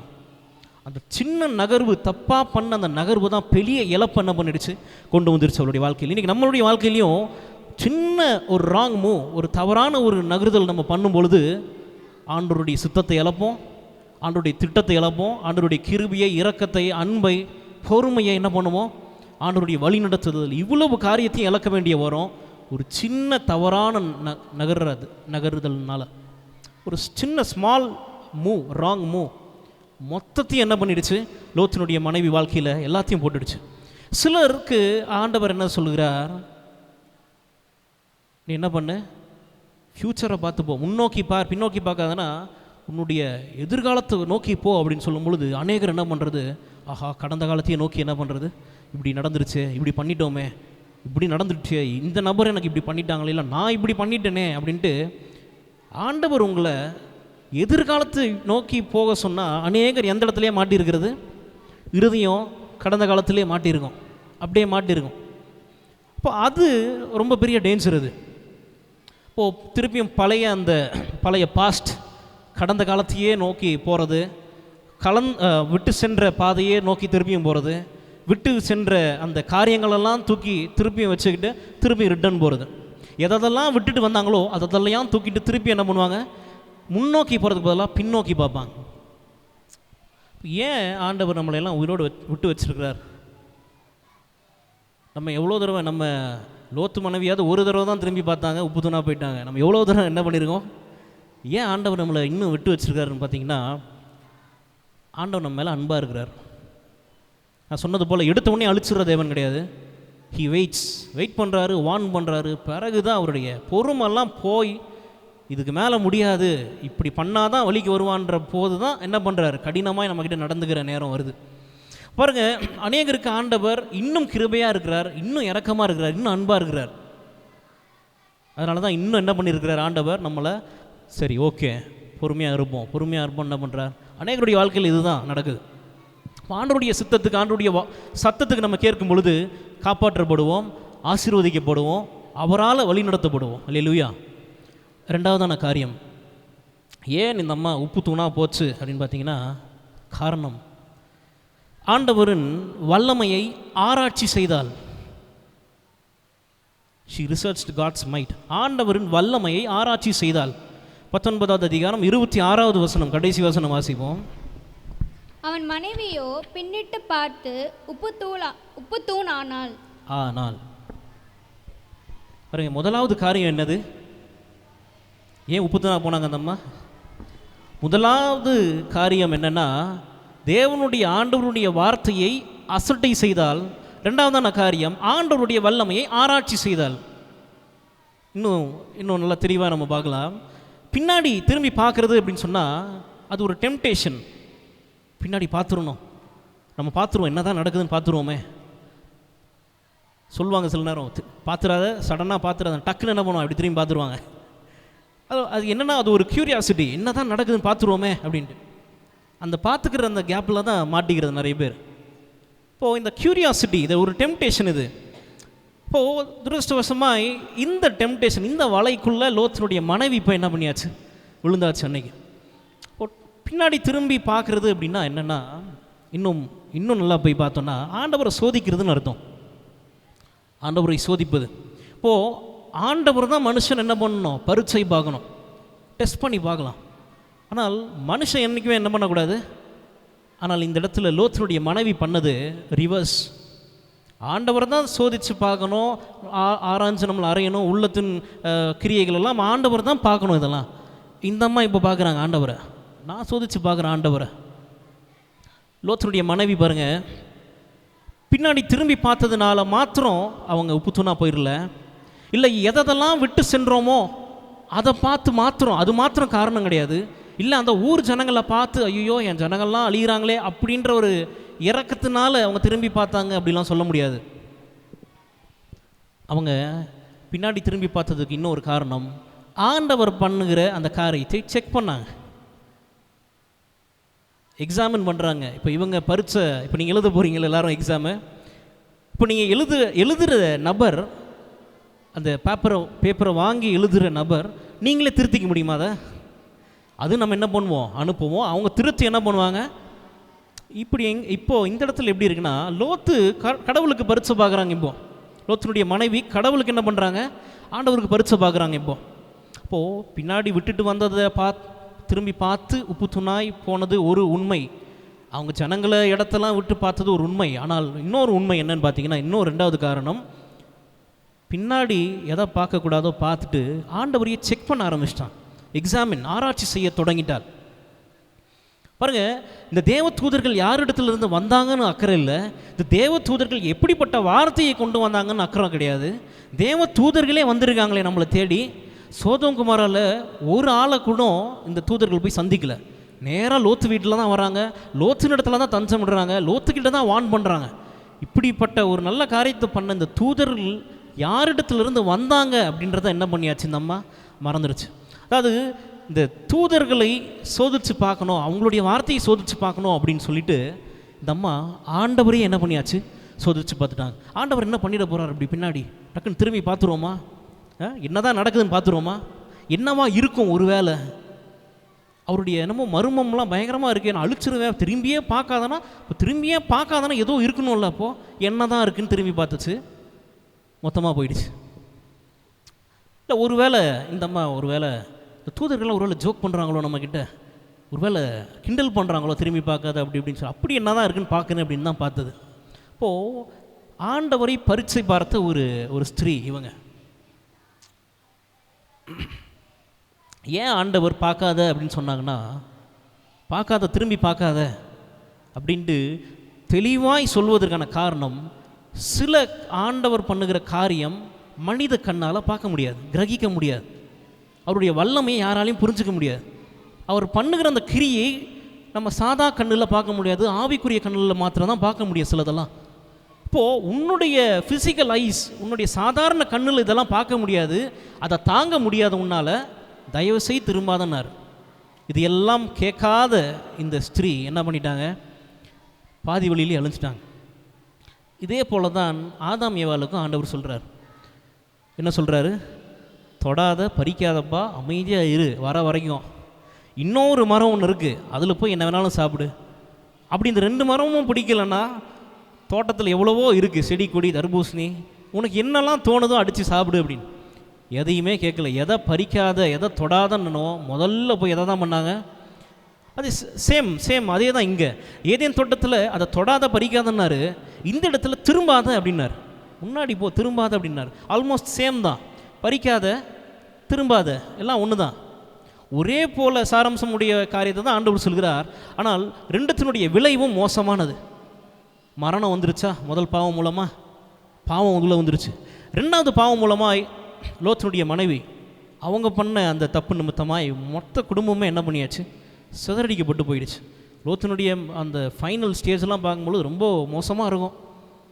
லோத்து மனைவி மாத்திரம் ஆண்டவருடைய வார்த்தைக்கு கீழ்ப்படிஞ்சிருந்தாங்க அப்படின்னு சொன்னீங்கன்னா பெரிய ஒரு ஆபிரகாம் சாரால் மாதிரி அவங்களும் ஒரு பெரிய ஒரு ஆசீர்வாதமான ஒரு குடும்பமாய் மாறியிருக்கலாம். ஆனால் அவங்க பண்ண ஒரு தவறான முடிவு மொத்த குடும்பத்தையுமே என்ன பண்ணிடுச்சு, ஸ்பாயில் பண்ணிடுச்சு. அதாவது இவங்க பண்ண வேலை என்னென்னா, அடாத விஷயத்தில் சொல்லுங்கள், கம்ப்ளீட் பண்ணிடுங்க. அடாத விஷயத்தில் என்ன பண்ணுறது, போய் மூக்க நுழைக்கிறது. திரும்பி பார்க்காத அப்படின்னு இல்லை, நான் பார்ப்பேன் அப்படின்னாங்க. நோஸ் கட் பண்ணி ஆண்டவர் ஆளையே கட் பண்ணி விட்டார். இப்போ ஆண்டவர் பார்க்காதன்னா ஏதோ ஒரு ரீசன் இருக்குதுன்னு அர்த்தம். இப்போது கடைசியாக நம்ம முடிக்க போகிறோம். இது இப்போ நான் சொல்ல போகிறது என்னுடைய வியாக்கியானமே தவிர ஆண்டவர் வெளிப்படுத்தினார்லாம் நான் சொல்ல மாட்டேன். ஆண்டவர் உண்மையிலேயே வெளிப்படுத்தினார்னா ஆண்டவர் மனசில் போட்டார் இல்லை பேசினார்னு சொல்லுவேன்.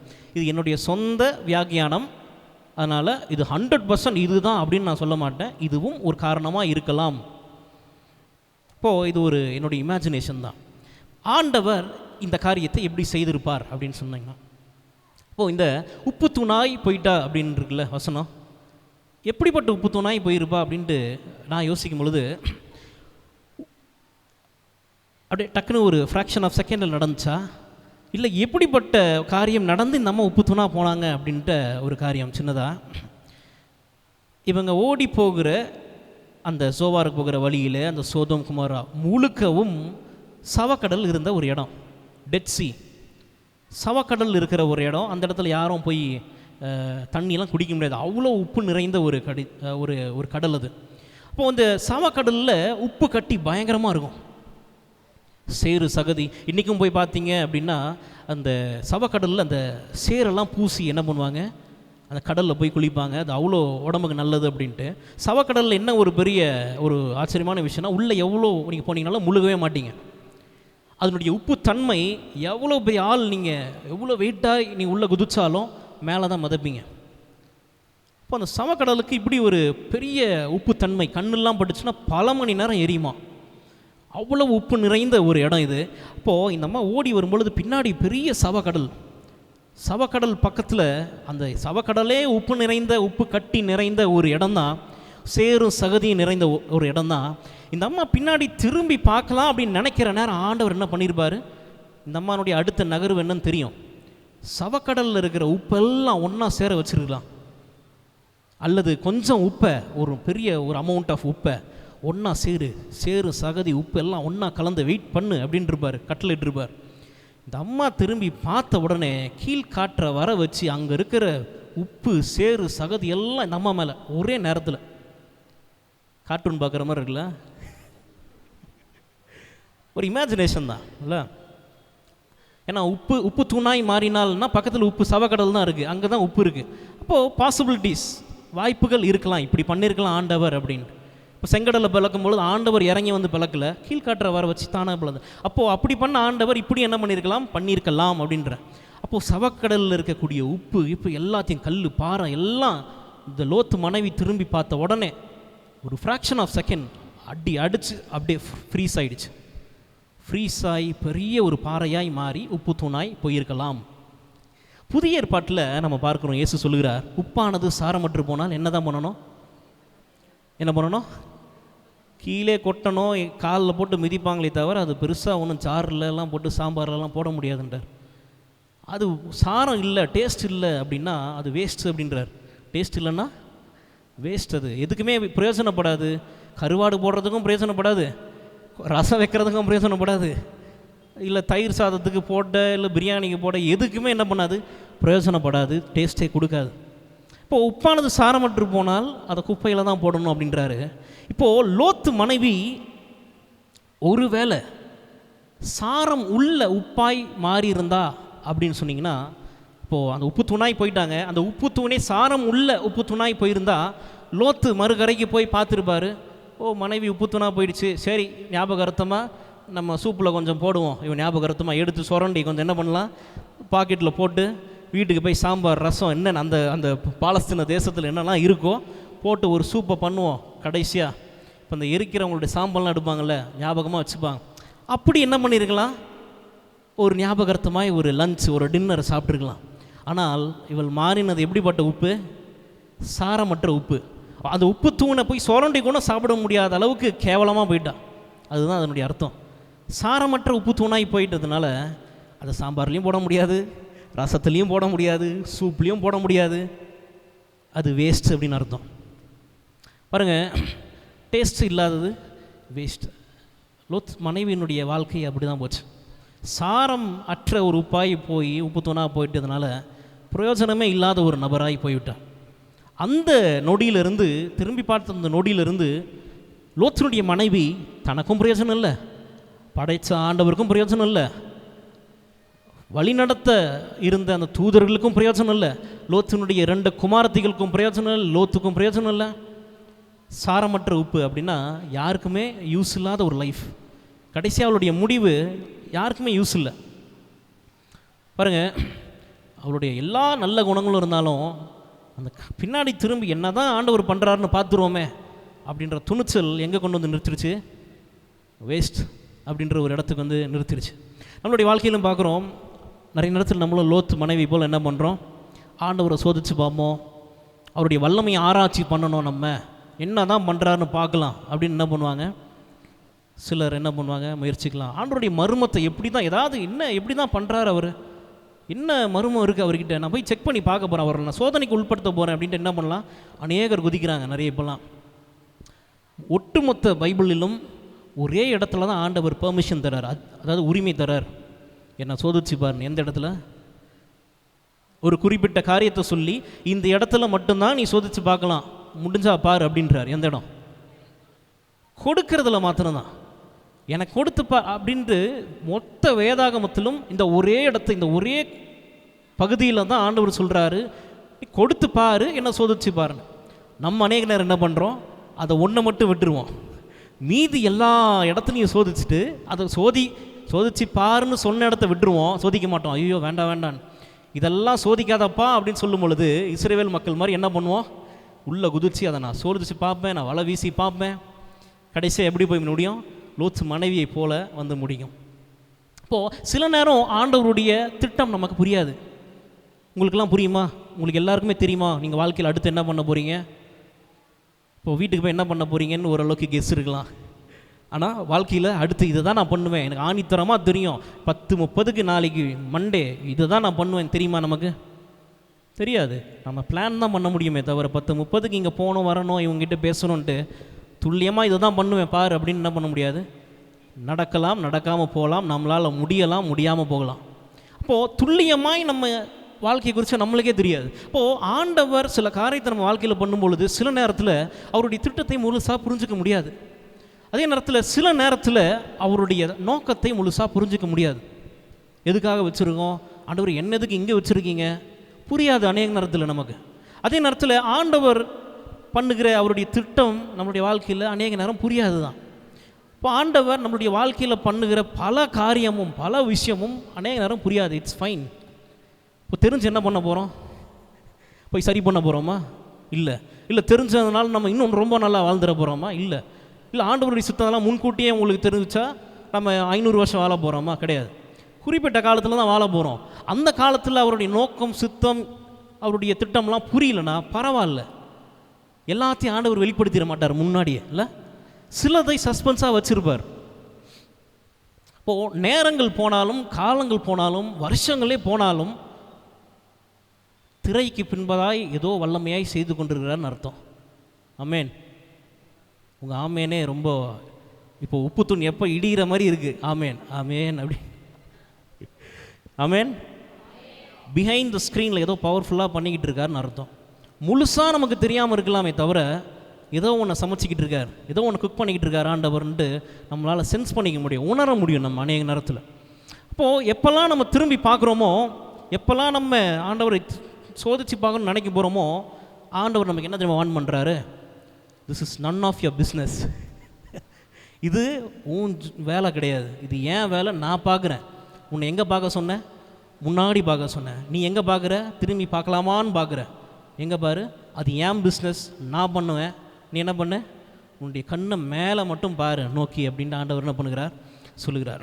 நிறைய நேரத்தில் ஏன் பிரச்சனை நடக்குது, ஆண்டவர் நம்மளை ஏன் சோதனைக்குள்ளே ரொம்ப போட்டுறார் அப்படின்னா, அவர் வேலையை போய் நம்ம எட்டி பார்ப்போம். சில நேரத்தில் இந்த கம்ப்யூட்டர் கிளாஸ்லலாம் போய் உட்காந்திங்கன்னா அந்த சார் நடத்துவார் நமக்கு. நம்மளையும் பண்ண விட மாட்டார், அவரும் பண்ண மாட்டார். பண்ண அவர் ஒன்று சொல்வார். அதே மாதிரி டிரைவிங் கிளாஸ்லேயும் அப்படி தான். நம்ம ஓட்டலாம் நல்லா அப்படி அழுத்தும் போது தான் அவர் பக்கத்தில் அவர் பிரேக்கில் ஒன்று வச்சுருப்பார். அவருக்குன்னு தனியாக பிரேக்கு கிளச்செலாம் இருக்கும். அதை டக்குன்னு ஆஃப் பண்ணிவிடுவார். இப்போது நம்ம ஏதாவது பண்ணலாம் நினைக்கும் பொழுது இப்படி குறுக்க வந்து என்ன பண்ணிடுறாரு. அப்போது நமக்கு எவ்வளோ இரிட்டேஷனாக இருக்குது இல்லை? இப்போ நம்மளையே பார்த்துக்கிட்டே இருக்காங்க எக்ஸாம் எழுதும்போது. யூத்லாம், ஸ்கூல் கோயிங் ஸ்டூடெண்ட்ஸ்லாம் பரீட்சை எழுதிக்கிட்டே இருக்கும்போது எக்ஸாமினர் உங்கள் பக்கத்துலேயே இப்படி நின்றுக்கிட்டே இருந்தால் எப்படி இருக்கும் உங்களுக்கு? இருக்கிற கொஞ்சம் அந்த ஆன்சரை என்ன பண்ணிடுவோம், தப்பாக எழுதி ஃபெயில் ஆகிடுவோம். இப்போ உங்களையே ஒருத்தர் பார்த்துக்கிட்டு இல்லை உங்களையே செக் பண்ணுறாங்க அப்படின்னா உங்களுக்கு எப்படி இருக்கும்? கோபமாக வருமா? இப்போ ஆண்டவருடைய விஷயத்தில் போய் அவருடைய வல்லமை இப்படியே பார்த்துக்கிட்டே இருந்தால் அவருக்கு எப்படி இருக்கும்? போ அப்படின்னு என்ன பண்ணுவார், இடித்து விட்டுருவார் நம்மளை. இப்போது அநேக நேரத்தில் நம்ம பாருங்கள், ஆண்டவருடைய வல்லமையை என்ன பண்ணுறோம், போய் ஆராய்ச்சி பண்ணிடலாம், போய் சோதித்து பார்க்கலாம் அப்படின்னு போயிடுறோம். சோதித்து பார்க்குற இந்த நேரத்தில் தான் நம்ம இந்த உப்பு தூணாய் என்ன பண்ணிடுறோம், சாரமற்ற உப்பு தூணாய், குடும்பத்துக்கும் பிரயோஜனம் இல்லாமல், சமுதாயத்துக்கும் பிரயோஜனம் இல்லாமல், சபைக்கும் பிரயோஜனம் இல்லாமல், இப்படிப்பட்ட ஒரு நிலைமையில் எப்போ தான் போகிறோம்னா கடைசியாக இந்த சாரமற்ற போன உப்பு இந்த ஸ்டேஜில் தான் என்ன பண்ணுறோம், அப்படி மாறிடுறோம். அதாவது இந்த லோத்தினுடைய மனைவியிலிருந்து வாழ்க்கையிலிருந்து என்ன கற்றுக்குறோன்னு பார்த்தீங்கன்னா, ஆண்டவருடைய வார்த்தை நம்மளிடத்தில் வரும்பொழுது, அவருடைய ஊழியக்காரர்களை வைத்து பேசும் பொழுது, உங்கள் குடும்பத்தினரை வைத்து பேசும் பொழுது, ஜெபிக்கிற யார் மூலமாக ஆண்டவர் உங்களிடத்தில் பேசும் பொழுது, அவர் ஒரு காரியத்தை செய்ய போகிறார். அதை முழுசாக உங்ககிட்ட சொல்ல மாட்டார். அது ஒரு மிஸ்ட்ரி, அது ஒரு மர்மம், அது ஒரு சஸ்பென்ஸ், அது ஒரு சர்ப்ரைஸ். அதை விட்டுருணும் ஆண்டவர்கிட்ட. நமக்கு வெளிப்படுத்தினதை மாத்திரம் வச்சுட்டு நம்ம போனோம். அப்படி போகும் பொழுது நம்ம ஆண்டவருடைய பாதையில் நடக்க முடியும்.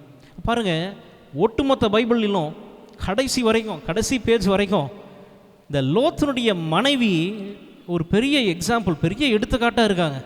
நெகட்டிவாக இப்படிலாம் இருக்கக்கூடாதுப்பா அப்படின்றதுக்கு பெரிய எடுத்துக்காட்டாக என்ன பண்ணிடுறாரு, ஆண்டவர் அவர்களை சுற்றி காமிக்கிறார். புதிய ஏற்பாட்டில் இயேசு கூட சொல்கிறார் பாருங்கள், லோத்து மனைவி என்ன பண்ண நினச்சி பார்த்துக்க, அந்தம்மா 4000 வருஷம் முன்னாடி இறந்துருச்சு. அதை புதிய ஏற்பாட்டில் இயேசு கிறிஸ்து சொல்கிறார். அந்த புதிய ஏற்பாட்டு ஜனங்கள்கிட்ட, அவருடைய மக்கள்கிட்ட சொல்கிறார், லோத்து மனைவியை நினச்சிக்க. அப்போ பாருங்கள், இந்த அம்மா எப்படிப்பட்ட ஒரு சோதனையை ஆண்டவருக்கு செய்திருந்தா, ஆண்டவரே இறங்கி குமாரனாய் தன்னுடைய குமாரனை அனுப்பி லோத்து மனைவியை நினச்சிக்க அப்படின்ட்டு வான் பண்ணுவார். அப்போது அந்த காலகட்டத்திலும் இந்த காலகட்டத்திலும் லோத்து மனைவினாலே ஒரு பெயர், என்ன பேர், உப்புத்தூண் அப்படின்ற ஒரு பெயர். பாருங்கள், அவளுடைய மொத்த வாழ்க்கையை என்ன பண்ணிடுச்சு, போயிடுச்சு. அவள் பண்ண ஒரு சின்ன தவறு, மோவாப் அம்மோனியர்கள் வந்தாங்க இல்லை, லோத்து மனைவி மட்டும் ஒழுங்காக இருந்திருந்தாங்க அப்படின்னு சொன்னிங்கன்னா அவங்க சந்ததியே காப்பாற்றப்பட்டிருக்கும். 10 தலைமுறைக்கு என்ன பண்ணிடக்கூடாது, வரவே கூடாது அப்படின்றார் ஆண்டவர். அப்போது இந்த பிரச்சனைலாம் ஏன் நடக்குது, மோவாப் அம்மோனியர்கள் ஏன் வந்தாங்க, ஏன் இதெல்லாம் நடக்கணும் அப்படின்னா, தலைவனாக இருக்கக்கூடிய லோத்து முதல்ல தவறு செஞ்சார். ஆபிரகாமிட்டிருந்து பிரிஞ்சு வந்தது தான் முதல் தவறு.